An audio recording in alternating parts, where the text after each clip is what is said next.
Hi guys, so we have with us Mr. Pranav Bagai, who is the CEO and co-founder of Poker Sports League. So Pranav, before jumping straight away to like the main part of our conversation, poker has often been, even if you go on Google and if you type poker, the search results will come as, is poker a sport or is it a gambling or something? So what do you have to say? Like, is poker a sport?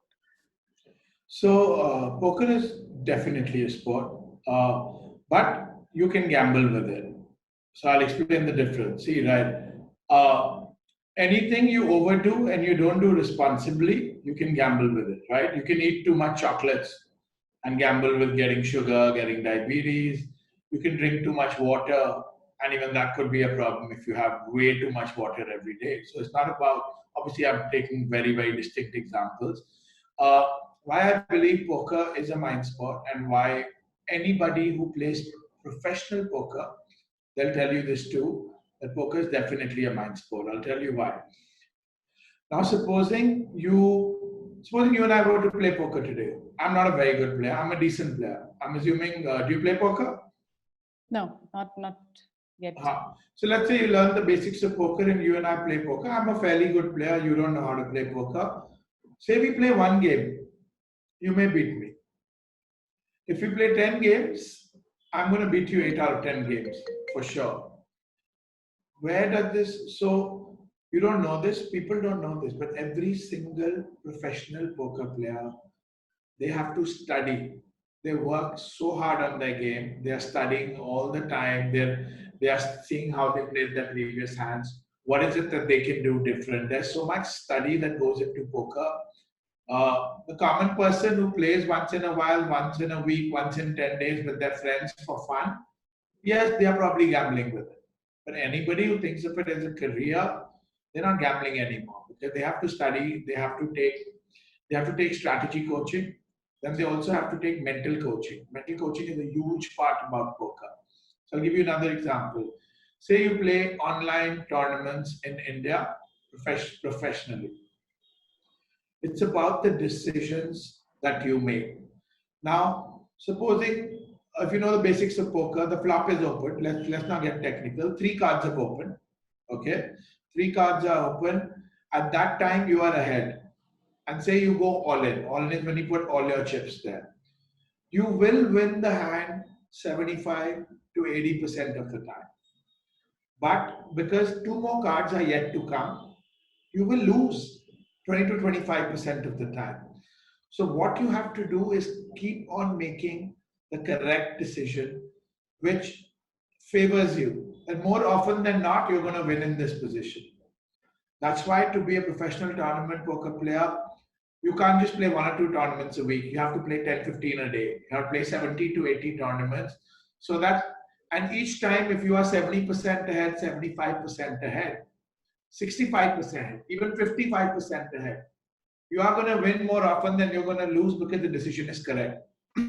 So you have to keep making the right decision again and again and be on the right side of the mat.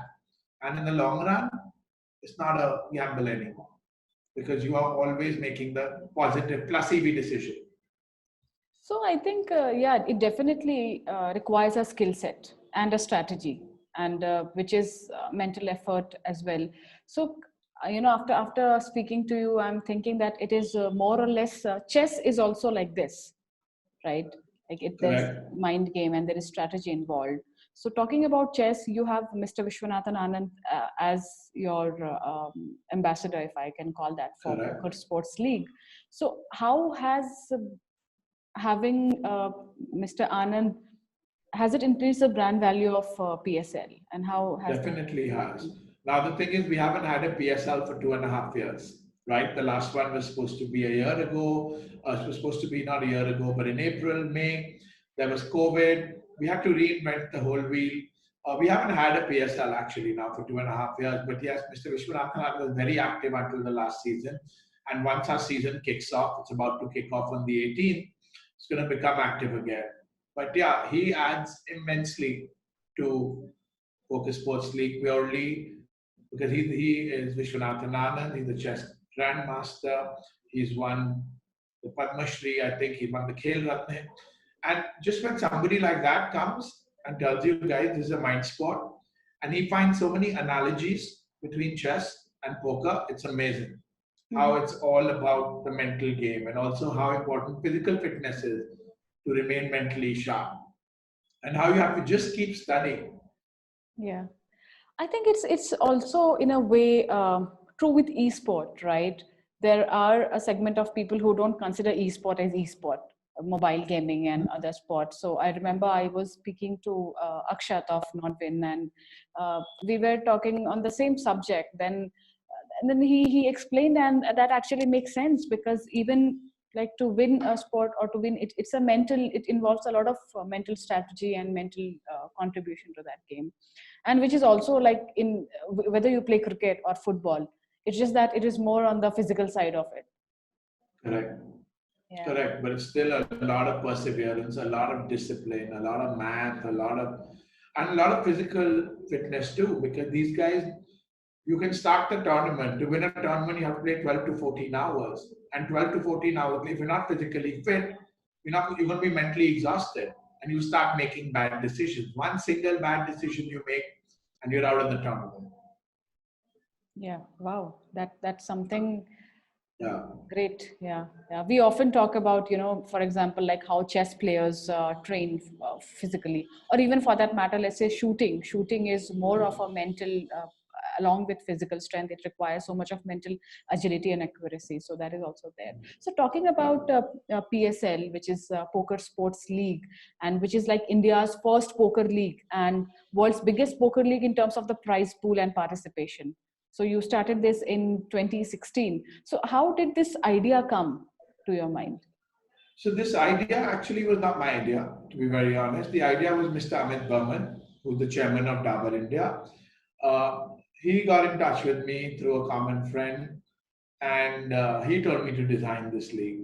I was involved in the poker industry. I was consulting. I was doing things part time, but to make a full fledged league was completely Amit Burman's vision, and it was his dream. We just helped each other make it a reality. Mhm, mhm.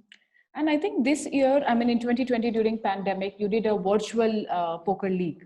So how did Correct. that happen? So when the pandemic happened in March, right, when everybody knew that okay, Feb and March, that it's game over, nothing live is happening for really long. I think and we were a complete live-based company. Our production business would do all the live streamings of all the poker tournaments in Goa, all the legal tournaments in Goa. Their live stream, the editing, the content development we were handling. PSL was a complete live property. We planned to get into learning and teaching. All that was all live. So basically, COVID hit us pretty badly, right? Because every single thing we were doing was just like, boom, what do we do? But luckily, we have a really good team. Uh, and yeah, so we're like, listen, we can do two things. We can cry about it and give up. Or let's switch, let's pivot, let's make our entire life virtual. Let's we were market leaders in the production aspect of live, being the only company in India live streaming poker. So we said, now let's figure out how to do this virtually. So while a lot of people gave up, we pulled up our socks even more. We worked harder than anybody else during the lockdown. We said, we don't have an option. We need solutions. We need to adapt. So our team did a great job, phenomenal job, in fact, of. So we did the world's first poker broadcast, virtual poker league in October, which was a proof of concept for Poker Sports League, where we actually sent shoot kits to the 30 players. When I mean shoot kits, we sent green screen to get uniformity behind the player. We sent HD cameras, we sent headphones, we sent studio lights to every single player. And right now, PSL, all 80 players are also getting these shoot kits. So, so that was one part is getting the shoot kits to get a standard feed to. But how do you manage 80 feeds? How do you take 80 video feeds? How do you take 80 sound feeds? How do you put it together in a display? How do you patch in the commentator? So we spent a lot of time, effort, and money on the research. And till date, we're the only company in the world who has broadcasted poker with video with broadcast quality. There must be some apps that do it, none in India, that you can play video poker with your friends, but to create a broadcast quality product, with video poker. We're the only one in the world. And yeah, so Yeah, we that's yeah, strong broadcasting team. is yeah, it's a very important element to grow popularity of any sport that way. So Yeah. we have to make it look interesting for the viewers so that they take more and more interest. So yeah. Correct. So Pranav, I will. There were a lot of data points, so I will just read that out in front of you. In the new season, a total of 8 teams with 10 players each will compete against each other for a prize pool of 1.8 crore. And with the advent of PSLV, which is the virtual one, the Mind Sports League, which is PSL's owner, has also signed a contract with 6 teams owners for 10 seasons for the next year. And each year will have 2 seasons or leagues, one live and one virtual, with a prize pool of 3 crore and 2 crore. So these numbers like 1.8 crore, 2 crore, and 3 crores, these this is something which no one would have thought in a sport like poker. These kind of prize pool, right? So Yeah. how do you think that these attractive prize pool amounts is one very important factor to encourage people to more to play professionally poker more and more? So I would not want to encourage people to drop their lives and to start playing poker professionally. No, that's not what we are. For PSL is a very different thing. PSL, we're already attracting professional players, right? The reason why the prize pool is significant is so that professional players step away from their game and are willing to actually give time to PSL. Hmm. Our goal is not to tell people, look, come out there, become professional players. It's not easy. I know all the professional, I probably know 40 of the top 50 professional poker players in India well. I mean, that they're good friends of mine. I'll tell you, it's not easy. It's really, really tough. So PSL is saying, listen, 50% of our team is professional poker players. The other 50% is, listen, you know poker, you like poker, you want a shot at the big league, play our free qualifier, and you can come and get trained by the best in the country. Mm-hmm. But yeah, our messaging is not that come and turn professional to everybody. We're not into real money gaming. You can't deposit 1 rupee on our site. You can't pay us 1 rupee. Hmm. We have another company called Hashtag Poker, which is promoting poker for the social and fun aspect and promoting hardcore responsible gaming. We don't want to tell people, go out there, put all your money here, you can make 5 crores. No, that's not our messaging. Ours is a very responsible messaging. Yeah, yeah. So how do you, if you have to answer to this question that the demography of players, like you said, 40, 50 poker top poker players. So is there any reason that do they belong to only the metro cities of the country, or they are like spread over the throughout the I would country? say they are mostly metros. I would say 65, 75% are metros. It's also a lot about how people got exposed to the game. Most people got exposed to the game. They had friends who probably studied abroad or they lived abroad. They went to colleges. People were playing casually. They liked how big it was in other places. They're like, dude, this is a great way to kill time as well as make money. And that's how they got into it. So I would say 90% male, 65 to 70% metro cities. Ages, 21 to 35. Okay, and what is the kind of what kind of female participation do you see in PSL? So in PSL, to increase female participation, we made it mandatory to have one female per team from the Okay. 10 players. So that's one aspect of it. And over time, we do want to promote a lot more to women as well. Mhm. But it's a debate, right? Because at one point we say that men, women, everything is equal, is the mind sport. Why should there be a separate category? So it's kind of a chicken and egg. But yeah, we will do our part to ensure that at least there's one female per team because the number of females that play right now is not as high compared to the number of men. Yeah. In terms of volume and in terms of percentages, a lot more men play. Mm-hmm. So do you have any specific plans to spread your wings in terms of awareness towards playing poker in the tier 2 and tier 3 cities throughout the country? Yes, so a lot of what we're doing through our other company, Hashtag Poker, You'll start hearing about it in a few months. It's all under tech development right now. There we are saying, listen, play poker for fun, play for no money, play for skill, be the best amongst your friends, play for entertainment and social bonding. Right. And eventually we go multilingual, we go vernacular. But yeah, we don't get into that messaging that listen, play for money because you can make a lot more, leave your job. That's not something we would ever promote. But yeah, we will say that listen, you can, you want to become a pro, you can. But then you have to do 1, 2, 3, 4, 5, 6, 7 steps. Finish all these courses, you learn properly, learn how to practice backroll management, beat the small stakes if you want to play for money, and then there are steps of how you can, if you're good enough and willing to put the hard work. All about the hard work. True. So the third season of PSL and after pandemic, so what was the effect of pandemic on the third edition? I mean, it got cancelled. It was supposed to be in May. It was a live event. We had just about signed our venue in Calcutta. This is the first time we were out of the casinos. We were about to sign our broadcast partner. First time a lot of things were happening and it all got cancelled. But yeah, so we're still doing season 3. We'll be announcing our broadcast partner in the next 2 to 3 days. So I would say things are good.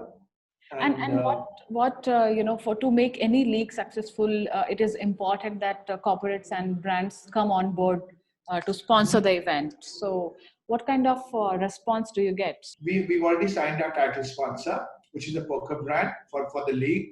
Even 3 out of the 8 teams have already signed on title sponsor, which are again some other poker brand. Speaking to other gaming brands, and yeah, it's headed in the right direction. Sponsorship is essential in the long run. Yeah, true. Yeah, and I think in the last one decade, what has happened is the rise of so many leagues across all the diverse form of sport, which will eventually lead to increasing the popularity of the sport. So I think everything is heading in the right direction. So for sure. Yeah. So in terms of when it comes to especially poker, it has been closely used with gambling. So how do we break that wrong messaging out there? So what do you think we should do it for that? See, I think the wrong messaging happens because everyone is saying play poker, deposit, put 1,000 rupees and make 10 lakhs from it. Right. It shouldn't be that. The problem is the messaging. The messaging should be play poker with your parents, play poker with your grandparents, play for fun. Like you play other card game. It's a game of skill. Be the best. Or you want to play with your friends? Be the best in your friends. Learn. Work hard on your game. Work on learning tools. See the right videos. Yeah. Become the best amongst your friends for bragging rights. For saying, there's a mind game and you know what? I beat you. Not that I beat everybody and won so much money. I beat you and I'm better than you at poker.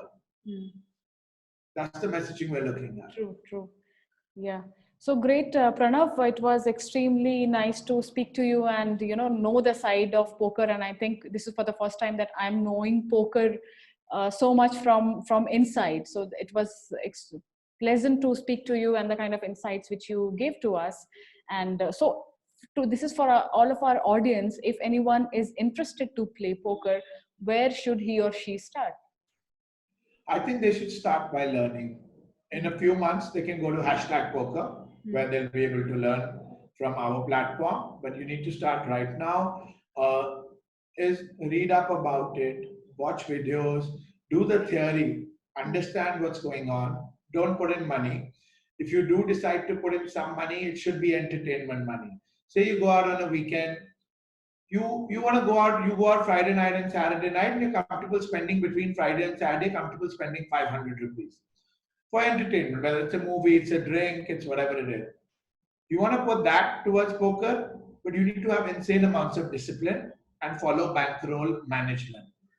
Start with that 500. If you lose it, it shouldn't bother you. Your goal should not have been doing for entertainment, it's okay. But ideally, avoid real money gaming until you have studied the game, until you've reached a level of understanding, because the other people you're playing with, they've studied. They know the game. They know how you're going to behave. Yeah. So study, watch videos, and work on learning.